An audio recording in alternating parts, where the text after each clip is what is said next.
The first French-Canadian fur trappers to visit this area used their language to name this tribe.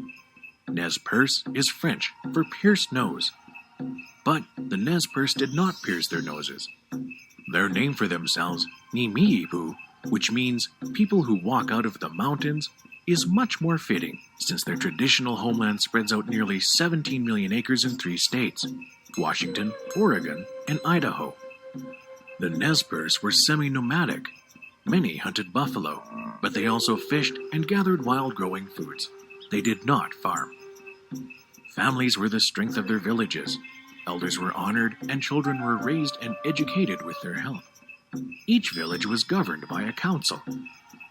The Nez Perce captured wild horses that had escaped from the Spanish.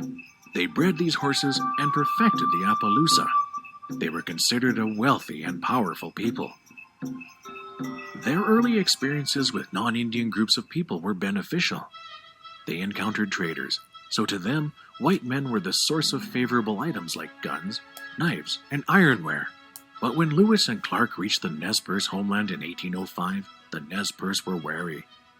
Sacagawea, the guide for Lewis and Clark, was Shoshone, an enemy of the Nez Perce people.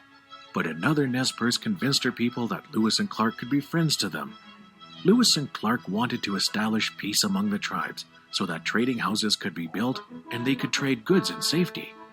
The American mountain men that followed proved to be peaceful, generous traders. So, Lewis and Clark gained a good reputation with other tribes, and a pledge of peace was passed down to their children. To the Nez Perce, religious beliefs were a source of power in their life. At first, they were curious about the supernatural beliefs of the new settlers. Some converted to Christianity, giving up their ways. A missionary named Henry Spalding came, and as interest in his teaching grew, so did the difference between the Nez Perce who wanted to learn Christianity and those who ignored Spalding. These two groups took opposite sides of an important land treaty. In the Treaty of 1855, the government got some land from the Nez Perce to build the railroad on. The tribe was promised that they would be able to keep their traditional homeland. But, just as in California, when gold was discovered on their land, the promise was broken. In less than 60 years, the Nez Perce land was reduced from 17 million acres to less than 1 million acres.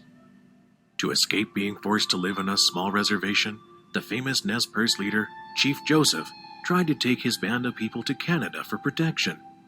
The military tried to stop him, and many lives were lost on the long journey. To preserve the few people left, Chief Joseph had to surrender in Montana, just 40 miles south of the Canadian border. In 1887, Congress passed the Dawes Act. This act assigned individual ownership of land to Indian families, an allotment. Still, this was different than Indian culture. It broke down their tribal community way of taking care of the land and each other. Eventually, unallotted land was sold off, and even more tribal lands were lost.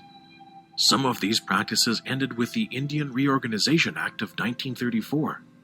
Once again, the Nez Perce would build a strong form of tribal self-government. American Indians have learned to work within the government and use the law to preserve the rights of their tribes.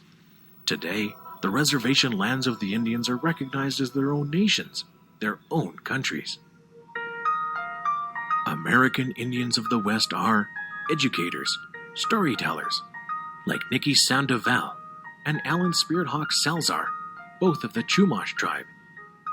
Ms. Sandoval is a college professor and the first member of the Santa Ynez Band of Chumash Indians to receive a PhD. Mr. Salazar has spoken at over 100 schools and uses his tribe's traditional stories and songs to teach students of all ages about Chumash history and culture. The cultures of the American Indians of the West are living cultures, with a past to learn from, traditions to respect, and a future to fulfill.